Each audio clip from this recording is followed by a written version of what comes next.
Bonjour et bienvenue sur la chaîne Le Culte du Dé. Aujourd'hui pour le figurinistique numéro 9.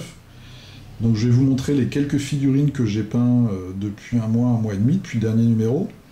Je vais vous parler de Kickstarter, je vais vous parler d'événements, je vais vous parler de jeux qui s'arrêtent, de jeux qui commencent, et puis de quelques autres chaînes YouTube. Donc je vous montrerai mes magnifiques mises en couleur du mois qu'on voit ici.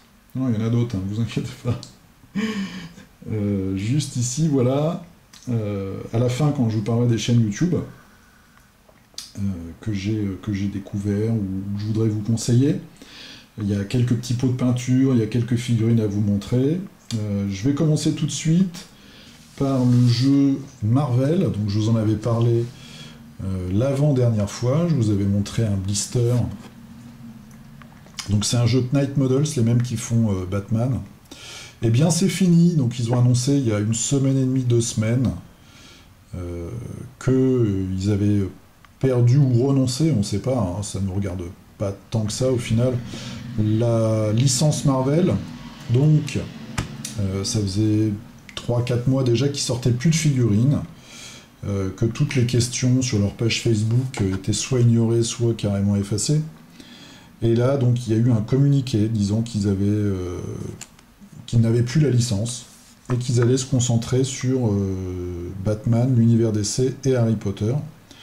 Donc le jeu Marvel Miniatures Game, qui est ce jeu-là avec des personnages puissants, et le jeu qui était d'ailleurs morné avec Spider-Man qui reprenait intégralement les règles de Batman, eh bien c'est fini. Et quelques heures après leur communiqué, eh bien toutes les figurines ont disparu de leur site. Bon, c'est frustrant. C'est-à-dire que moi, par exemple, j'aurais bien voulu avoir la figurine de Thanos ou de Loki, je n'arrive plus à la trouver. Bon. C'est frustrant, mais bon, je pense que c'est jamais dans l'intérêt d'une société de fâcher ses clients. Donc s'ils ont fait ça de cette façon-là, c'est peut-être qu'ils avaient je ne sais pas, peut-être une décision de justice ou peut-être un contrat particulier avec Marvel Disney qui a fait qu'ils ont été obligés de faire ça comme ça. En tout cas, c'est fini.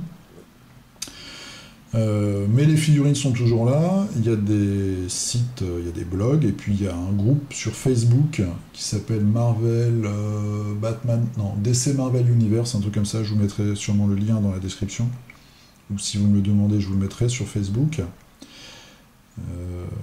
Où les fans en fait font des fiches de personnages pour les figurines qu'ils avaient sorties, mais pour lesquelles il n'y avait pas de fiches. Et aussi, ils font plein de proxys, puisque notamment avec HeroClix, les dernières sorties, alors moi je connais pas ce jeu, hein, j'ai vu des vieilles figurines, mais il y a 10 ans, qui étaient toutes pourries. Visiblement, avec les dernières figurines, en les repeignant, ça passe. Donc le jeu n'est pas mort, et puis des jeux de toute façon qui s'arrêtent, il y en a eu plein, et il y en aura encore plein. C'est comme ça. Donc là maintenant, ils vont se focaliser sur Batman et sur Harry Potter. Donc ça, c'était Marvel. En parlant de Batman, justement, Monolith. Ce week-end, c'est le festival de Cannes du jeu. J'ai fait une figurine de Conan, une figurine extrêmement soignée, comme vous pouvez le voir. Ça m'a pas du tout inspiré, cette espèce d'araignée avec des trucs sur le dos. Donc Monolith, deux choses. Première chose, des scénarios commencent à arriver. Ça c'est pas mal. On a eu quelques petits scénarios qui sont arrivés là, notamment avec l'homme-éléphant dans les updates du KS. Donc ça c'est chouette. Et vient d'être annoncé officiellement donc le prochain Kickstarter qui sera Batman aussi. On le savait depuis 2-3 mois déjà. Là, on a vu les figurines, enfin quelques figurines. Bon, moi, j'ai pas trop d'avis là-dessus. J'aurais préféré une licence un peu plus exotique, mais on verra bien. Autre chose qui m'intéresse, moi, un petit peu plus, c'est Mythic. Alors, je suis perdu dans leurs histoires de société. La société qui fait Mythic Battle, en tout cas, elle vient d'annoncer une ligne de jeu. Le premier, c'est Jeanne d'Arc. Donc qui sera un jeu avec une échelle de figurines plus réduite, donc je pense que ça va être du 15 mm, avec des éléments historiques et des éléments fantastiques, puisqu'il y a un moment, je crois, il est question de loup-garou et de Jeanne d'Arc. On verra bien ça aussi. Ça devrait être prévu, visiblement, pour le mois de septembre. Concernant les Kickstarter, je vous avais présenté il y a quelques semaines ce bâtiment de chez French Model Workshop. Donc c'est deux Bordelais qui font des bâtiments comme ça en MDF. Malheureusement, leur Kickstarter n'a pas trouvé son public. Donc ils ont annulé le financement et puis ils vont essayer de se relancer dans quelques semaines ou dans quelques mois. J'essaierai de vous tenir au courant en tout cas. C'est sûr que sur ce marché-là, la concurrence est très très rude, notamment avec les Polonais par exemple de TT Combat et puis d'autres sociétés. Moi je vous renvoie à la vidéo que j'avais fait.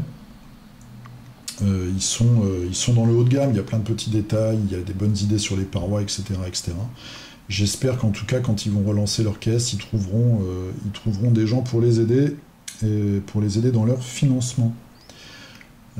En ce moment, et ça va être le dernier caisse dont je vais vous parler, l'avant-dernier, un autre caisse français, là c'est même pas un duo, c'est une personne. C'est Benoît, je crois, son vrai nom. C'est Omnimancer sur le forum Warmania. C'est Mother Earth. Donc Mother Earth, c'est un jeu de figurines d'escarmouche par Wonderlands Project. Moi, j'ai pas grand-chose à vous présenter, mais je me suis acheté une figurine pour vous montrer un petit peu. Vous voyez qu'elle est assez grande. C'est du 52 ou 54 mm, je sais pas comment on dit en fait. En tout cas, c'est l'échelle au-dessus de l'échelle habituelle. Donc là, on voit avec enfin, il y a deux têtes alternatives. J'ai pris ce personnage-là parce qu'il me rappelle le méchant, le tueur très méchant dans Hellboy 1. Voilà, ça c'est une figurine qui a qu'on peut monter deux personnages en fait, soit le personnage avec le masque qui a un pistolet, soit le personnage avec les lunettes qui lui a elle a un gros fusil qu'on voit ici. Donc c'est de la résine, vous voyez c'est très détaillé, il y a plein de petits accessoires. Moi il a eu la gentillesse en plus de m'envoyer des petits packs comme ça, donc il y a plein de petites têtes de zombies que je pourrais mettre sur le socle. Et puis des armes, si on veut varier un petit peu, il y a un petit sachet comme ça avec plein d'armes. Voilà, je vais essayer de vous montrer un petit peu. Hop là, donc ça c'est une Thompson, et puis la mitraillette, je sais pas du tout moi, je crois que c'est la mitraillette allemande. J'y connais trop rien. Donc l'époque en fait c'est la guerre 14-18 ne s'arrête pas. Et vous avez, donc ça se déroule à Paris, vous avez plusieurs factions qui s'affrontent dans un univers dieselpunk. Donc vous avez les néo-soviets, je crois que c'est ça, ou les techno-soviets. Les néo-soviets, je crois. Donc qui sont des soviétiques, hein, du coup. Je vous mettrai le lien vers le KS. Les figurines sont magnifiques. Donc vous pourrez regarder ça. Donc 4 factions, les soviétiques, les japonais, et le Kickstarter sert à lancer cette faction des japonais. Donc là je trouve que l'image ne rend pas vraiment justice à la figurine qui est ici. Voilà, qui est une très très belle figurine. Vous avez l'alliance transatlantique ou atlantique avec les Canadiens, les Américains et les Français, et les Allemands. Il y a des figurines assez formidables, il y a notamment un couple de chiens pour les Allemands qui font beaucoup d'expérimentation. Enfin, il y a vraiment des trucs très très sympas.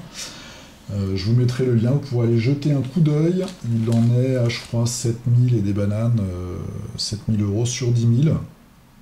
Il reste une quinzaine de jours. Donc si ça vous intéresse, ou si vous connaissez des gens que ça pourrait intéresser, des amis joueurs qui aiment cette époque, ça nous change un petit peu de la SF pure et dure, ou de la fantasy. Moi, je trouve que c'est bien quand il y a des univers un petit peu comme ça, différents. Eh bien, n'hésitez pas. N'hésitez pas à regarder de plus près et peut-être à le soutenir. Ensuite, je vais vous parler des Happy Factory Days. Donc c'était un événement autour du jeu Eden et puis de Happy Factory, l'entreprise. Donc c'était le week-end dernier, moi j'ai pu y aller seulement un petit moment dimanche. Vous remarquez que je n'ai pas utilisé mes tickets boissons. C'est assez exceptionnel. C'était vraiment super. Ça se déroulait juste de l'autre côté du périphérique. Il y avait beaucoup de monde et encore plus visiblement le premier jour. Donc j'ai eu la chance de rencontrer Morand, j'ai eu la chance de rencontrer Pierre de la chaîne Dingue de Jeux, qui est plus grand. Ils sont tous super grands là-dedans. Steve à la boutique était super sympa. Rost qui bosse là-bas et qui notamment fait les figurines en résine. Et j'ai rencontré Utif de la chaîne L'Atelier du Tif. Vous connaissez, de toute façon, c'est sûr et certain, qui est peintre professionnel et qui fait du service de peinture. Vous pouvez vous adresser à elle si vous avez des armées ou des jeux à peindre. C'était vraiment sympa. Tout le monde était de bonne humeur, ce qui est cool, positif. Donc il y avait cette figurine exclusive. Alors c'est plus qu'une figurine, hein, c'est un petit pack comme ça. Le Fossoyeur pour le jeu Eden. Donc c'est un mercenaire qui va avec toutes les factions. Et la très bonne idée, je trouve, je vais vous montrer sa figurine. On va pouvoir mettre des coups de pelle. La très bonne idée, c'est qu'il a, entre guillemets, ses propres missions. C'est-à-dire que dans ses caractéristiques, il a ses propres objectifs. Vous allez certes l'ajouter à votre composition, mais lui, il va aller chercher, donc il y a des tokens comme ça que j'ai peint, des tokens de pierre tombale, il va aller essayer de chercher des points de victoire grâce à ses pions. Donc ça, c'est une très très bonne idée, je trouve. C'est pas seulement un personnage qu'on rajoute tout simplement à son équipe, c'est un personnage qui va avoir ses propres motivations et sa propre soumission, on va dire. Pas soumission à un seul mot, hein, une sous-mission. Et ça, je trouve que c'est une super idée. Et en plus, les tokens sont très réussis. Donc je les ai peints et je vais bientôt m'attaquer au personnage par lui-même, en lui-même. J'ai aussi mis la main sur Fajira, donc un autre personnage exclusif qui a été fait pour les octogones. Il en restait quelques-unes. Voilà, il y a souvent les entreprises qui font des jeux de filles comme ça, font des figurines exclusives pour les salons ou les événements. En tout cas, c'était super sympa. En ce moment, ils sont à Cannes. Et si vous voulez rencontrer l'équipe de Happy Games, n'hésitez pas, ils font énormément de salons. Ils bougent beaucoup, ils sont très très actifs. Donc n'hésitez pas à aller les voir. Ils sont très abordables, il est charmant, vous pouvez lui parler, voilà, il répondra à vos questions. Il est au taquet, il n'y a aucun souci. Et lors de ma petite visite, j'ai eu la grande chance de rencontrer, on va dire ça comme ça, lors d'un cours démonstration de peinture, Fabrice Tran, donc un très très grand peintre français, qui faisait une démonstration sur l'usure et la texture, les effets d'usure et de texture sur les figurines.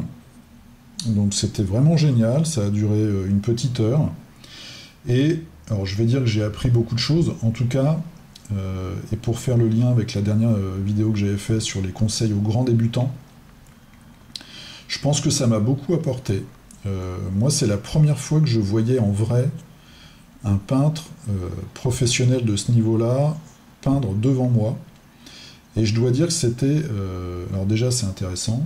En plus, il répond aux questions, il est aimable, il répond à toutes les questions. Vous connaissez mon niveau, par exemple, dans les règles. Donc j'ai des questions si bêtes comme la compréhension des règles. Très abordable. Et voir une personne comme ça, on était tout près, hein, peindre étape par étape, montrer exactement ce qu'il fait, voir les coups de pinceau, la dilution de la peinture, voir que parfois il fait des erreurs et il les rattrape. Bon, il n'en fait pas beaucoup. Hein. Puis des fois il fait exprès, je crois, surtout de faire des erreurs pour nous montrer. C'était vraiment très enrichissant. Donc en plus d'être un moment agréable, c'est un moment qui apporte beaucoup. Donc si vous êtes même peintre confirmé, mais encore plus peintre débutant, et si vous avez l'occasion de vous rendre sur un salon où il y a une démonstration, je sais que par exemple Mohand il fait beaucoup de... il peint souvent quand il est sur des salons, quand il a le temps en tout cas. Donc n'hésitez pas à y aller, parce que c'est vraiment bien, ça motive aussi de voir les autres peindre. Et c'est toujours très intéressant. En tout cas, moi j'ai passé vraiment un bon moment et ça m'a apporté. Voilà, donc ça c'était les Happy Factory Days, donc très bonne expérience. N'hésitez pas, si vous pouvez croiser leur équipe, allez-y les yeux fermés. Maintenant, je me suis fait un plan, hein, vous pensez bien. Je vais vous parler de quelques chaînes. Ah non, je vais vous parler un petit peu de matériel, tiens. 3 peintures que j'aime bien, 3 pots. La Technical Typhus Corrosion. Typhus Corrosion, faut qu'ils arrêtent avec leur nom, la con. C'est une peinture un petit peu texturée qui fait. Alors, c'est pas rouillé, mais vous voyez par exemple sur ces socles-là, j'en ai mis. C'est-à-dire que là, je fais du marron. Alors, on voit pas très bien malheureusement. Mais je fais en fait un marron assez clair, après un jus de marron plus foncé, et après je passe cette fameuse peinture-là pour faire un effet, ça donne un effet très très sec, qui est assez intéressant, très sec et très mat, et un petit peu sale. Moi c'est une couleur que j'aime beaucoup. Ensuite, vous avez Army Painter qui vient de refaire complètement, en tout cas ils ont enrichi leur gamme de peinture. C'est-à-dire qu'ils ont enrichi, voilà, il y a beaucoup plus de peinture qu'avant dans leur gamme, et notamment, alors je crois que ça existait déjà avant, mais là on les a c'est sûr, les Quick Shade, vous les avez maintenant en petits pots. C'est pas la même composition que les gros pots que je vous avais montré pour la peinture des zombies. Là, c'est une peinture qui n'a pas cet aspect plastifié une fois que vous la passez. C'est une peinture normale, c'est une shade en fait. Mais ça permet, vous avez les 3 tons, et puis il y en a des nouvelles, je crois aussi. Donc vous avez le soft, le medium et le strong. Donc moi, sur mes zombies par exemple, avec une petite sirène, parce que sinon ce serait pas le culte du dé. Donc sur celle-là par exemple, j'ai utilisé de la quick shade classique. C'est les policiers, ils aiment bien faire du bruit. Quick shade classique en pot. Et sur l'abomination, j'ai utilisé, donc en gros pot, pardon, et sur cette abomination-là, j'ai utilisé la quick shade avec le petit pot que je viens de vous montrer. Donc vous voyez, le résultat est pratiquement le même. Et après, j'ai refait, j'ai mis du sang un petit peu partout. Alors, il reste assez propre. Je sais que c'est pas très réaliste, mais moi j'aime bien, ça donne un côté un petit peu super-héros, je trouve. Une abomination comme ça, avec des points ensanglantés. Donc voilà, vous avez les petits pots Softone, c'est très très pratique, surtout si vous voulez ombrer juste un petit endroit de votre figurine. Et enfin, quand vous avez le réflexe de secouer tout ce qui me passe par la main, quand vous avez des peintures qui sèchent, moi j'ai ça par exemple sur la Eldar Flèche, ça m'arrive à chaque pot. Quand vous avez votre peinture qui est sèche dans votre pot, ne la jetez pas. Vous pouvez acheter des petits pots comme ça de médium. Et après, soit vous prenez de la... Moi je fais ça avec un cure-dent par exemple. Je prends de la peinture dans le pot, je la mets sur ma palette, je rajoute un peu de médium et je fais le mélange médium peinture sur ma palette. Vous pouvez sur les forums, chacun a sa petite recette. En tout cas, ce petit pot de médium, il fonctionne bien. Donc c'est le pot 540 de Prince Auguste. Et ça peut rendre des services bien utiles. Voilà. Maintenant, je vais vous parler de quelques... Alors, vous voyez, j'ai quand même peint 2-3... J'ai fini tous mes zombies. Quand même, hein. Tous mes fatis, mon abomination bonus, 2-3 petits zombies VIP. J'ai fait mon nécromancien, donc je pensais pas faire celui-là en premier, mais au final je me suis lancé, puis voilà. J'ai à peu près respecté la fiche, sa fiche. J'ai fait un aventurier, donc c'est Dracula. Bon là on voit pas mes magnifiques éclaircissements. Quand je dis ça, c'est une blague, mais ils sont pas mal quand même. Et celui-ci, c'est le Chevalier Groseille, je crois il s'appelle. Moi, je l'appelle plutôt Casserole. Je voulais vraiment avoir une armure qui fasse fer blanc. Vraiment une armure en toc, en fait. Il est très gros, mais il a une armure un peu cheap. Et voilà, je trouve que c'est pas mal. Enfin, moi, ça me va. Et si j'avais une meilleure caméra, vous verriez mes très beaux effets de salissure en bas de la cape. Donc quand je fais des effets de salissure comme ça, je prends pas juste un marron plus foncé, c'est que j'essaye d'alterner avec plusieurs couleurs. C'est-à-dire sur ma palette, je mets 2 ou 3 couleurs différentes, et au fur et à mesure, je les mélange carrément en faisant ma peinture de salissure, en fait. Ça donne un peu plus de richesse. Voilà. Alors, les chaînes que je peux vous conseiller. Il y en a une qui est super sympa, c'est Esquisse Miniature, qui fait partie du groupement de YouTube Wargamer France. Donc lui, il fait surtout du jeu de figurines historique. Il fait de la vente par correspondance aussi, je pense qu'il vend du matos. Et justement, il a fait une vidéo sur toute la nouvelle gamme Army Painter, qui est super intéressante. Il fait des vidéos sur le matériel de modélisme et sur les figurines. Et il a fait une petite série de vidéos, comme il joue de l'historique, aussi sur... il prenait des tribus, par exemple. Je vais vous dire n'importe quoi, les Francs, les Visigoths, etc. Il montrait les figurines qu'on peut utiliser pour jouer cette tribu-là, et il faisait un petit brief, quelques infos, sur le côté historique de cette tribu. J'ai trouvé que c'était vraiment une super idée, de mélanger comme ça les figurines et puis l'histoire, en fait. Donc ça, c'est Esquisse Miniature. Je vous mettrai le lien, où vous regardez dans mes chaînes, dans la liste des chaînes. Esquisse Miniature, E-S-K-I-S-E. Ensuite, nous avons l'état des jeux. L'état des jeux, c'est mon ami Stéphane, qui s'est lancé et qui a commencé une nouvelle chaîne YouTube. Donc lui, il fait de l'unboxing, il fait du X-Wing, du Descent, du Talisman, et puis 2-3 autres jeux, et de la bière. Vous verrez, il y a une bouteille de bière différente à chaque vidéo. Il est dans le Nord en même temps, hein. Il a de la chance au niveau de la bière. Voilà, donc c'est très sympa. Il y a des nouveaux vaisseaux X-Wing, etc. Si vous êtes un fan du jeu, ça peut toujours être intéressant d'avoir les infos avant d'acheter les boîtes. Ensuite, Zone Jeux de Société. Alors ça, c'est une chaîne québécoise. C'est un gars qui doit avoir 45-50 ans. C'est de l'unboxing et des parties de jeux, donc c'est vraiment du jeu de plateau. C'est en français du Québec. Donc moi, je trouve ça super. C'est un peu dépaysant, et puis c'est très bien. Voilà, il y a plein de vidéos, vous allez voir. Donc ça, c'est Zone Jeux de Société. Ensuite, nous avons 2 joueurs. Donc 2 joueurs, c'est une nouvelle chaîne française aussi. C'est un jeune couple qui fait de la présentation et des parties de jeu aussi, axé jeu de plateau. Donc 2 joueurs, 2 le chiffre 2, et puis joueurs au pluriel. Et enfin, pour les grands fans, je vais prendre une gorgée de café parce que là, j'en peux plus, je suis tout sec. Pardon. Pour les grands fans de Star Wars et des jeux qui tournent autour, vous avez une chaîne américaine ou anglaise, je crois que c'est américain, qui s'appelle Krabok, C-R-A-B-B-O-K. C'est un gars qui est vraiment c'est un monomaniaque de Star Wars. Si vous aimez Imperial Assault, le jeu Armada, le jeu X-Wing, le jeu avec les dés et les cartes, là, dont j'ai oublié le nom,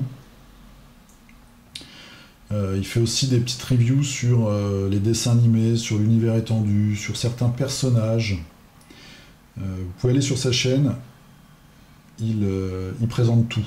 C'est simple, vous regardez sur le site FFG, il y a un truc qui sort, le lendemain vous avez une vidéo unboxing du produit en question. Moi j'y vais quand il y a des nouveaux packs qui sortent, parce qu'ils présentent toutes les cartes notamment, et ils présentent les figurines. C'est là où j'ai vu par exemple que la future figurine de Luke Skywalker, quand il est en Jedi, version maître Jedi avec sa main mécanique, Elle est un petit peu loupée parce que le manche de son sabre laser est juste disproportionné par rapport au reste. Mais c'est intéressant. Alors c'est en anglais, mais bon, c'est pas très compliqué. Et en tout cas, il montre du matériel. Donc c'est intéressant, avant de passer à la caisse, moi je trouve toujours de voir exactement ce qu'on va avoir après entre les mains. Voilà, bon, j'espère que j'ai pas été trop embêtant. Je sens que j'ai parlé, un flot de paroles. Peut-être parfois un peu, et c'est même sûr, déconnecté des images. En tout cas, RIP Marvel chez Knight Models. Bonne chance à Mother Earth et puis au futur relaunched reboot, faut que j'arrête de faire du franglais, de nos amis de French Model Workshop pour leur décor. Merci à toute l'équipe et à tous ceux et celles que j'ai rencontrés au Happy Factory Days. Et puis à bientôt. À bientôt pour un jeu ou soit un unboxing. Donc ce mois-ci, on va recevoir la fin, enfin en mars, on va recevoir la fin de Rum and Bones. On va avoir le Kickstarter de Rising Sun, avec certaines figurines sculptées par Rémi Tremblay. Un jeu de Eric Lang. Qu'est-ce qu'on va avoir d'autre? Il y a un jeu aussi qui va sortir en KS avec des figurines assez vulgaires dans un univers manga. J'ai oublié. Mais bon, ça, moi, ça m'intéresse pas trop, mais je pense que ça va faire un carton. Voilà. Bah écoutez, je vous fais un poutou. Je vous dis à la prochaine. Portez-vous bien, jouez bien, à plus, salut.